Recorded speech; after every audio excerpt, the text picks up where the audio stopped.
Okay, so today we're gonna do something that's super popular and for good reason. So we are going to make our fermented garlic for the winter season for those nasty colds and flus, because we all know that garlic is one absolutely outstanding antimicrobial. But we're gonna bump it up a little bit.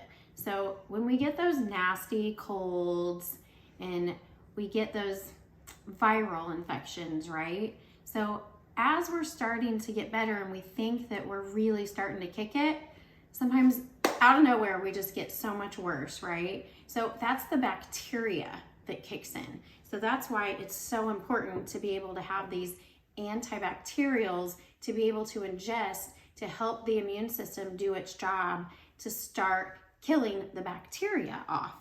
So today we're going to do some garlic, and then this is from our friend Amy Matthews with Mad Farmers, because we are growing our own this year, but we didn't last year.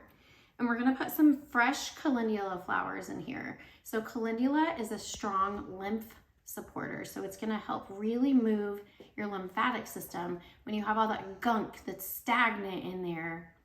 And then we are going to use ground ivy. So ground ivy is a nuisance for so many people only because they don't understand how powerful it is. This is one outstanding antimicrobial. So we really, really want ground ivy in there. Helps to move those fluids and really, really attack bacteria, along with one of the stronger, more culinary-based herbs, because y'all know how much I love my marjoram. So marjoram is an extremely strong antimicrobial.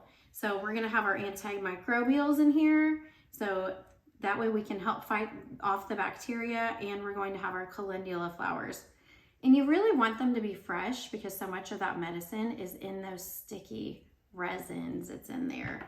And then of course your local raw honey. You never want any of that pasteurized stuff from the grocery store because all of the medicine's been cooked out of it. So we're gonna chop these up. What's really fun about these too is you can add them into like everyday recipes and use them as like food as medicine. And it makes some salad dressings out of them. Put them over some like baked chicken or roasted veggies. It doesn't always have to be just when you're sick, but then that way you can have them for when you are. So we'll get all of our garlic in here. Oh, that smells so good. Love the smell of garlic.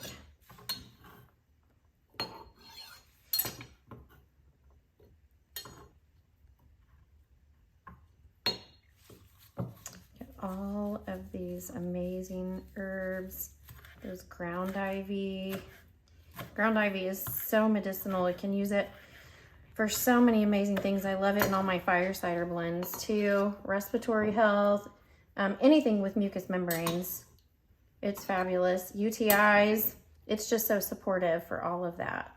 So then we're gonna take our calendulas, really chop those good. Put those healing resins. Oh, and it's so pretty.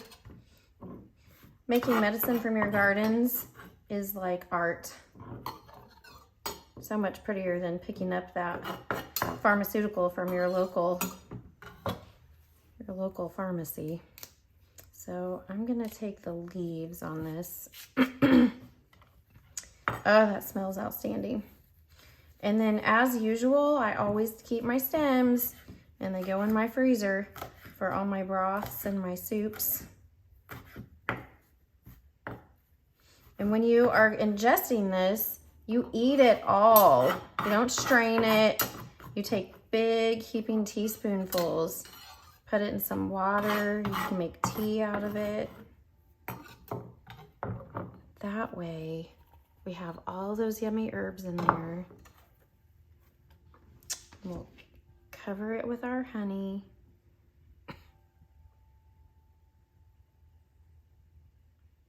And it's always gonna rise to the top. So when you go to have some or take your lid off, just always stir it around, because all those herbs that are on the bottom will slowly start to float to the top. And honey is naturally antimicrobial. So I like to kind of set this in a warm, sunny window and let that heat come through, and it really kind of naturally warms the honey. to release all the natural essential oils in the plants. And then you have one outstanding medicine from your gardens to help kick any type of bacterial junk that you have going on.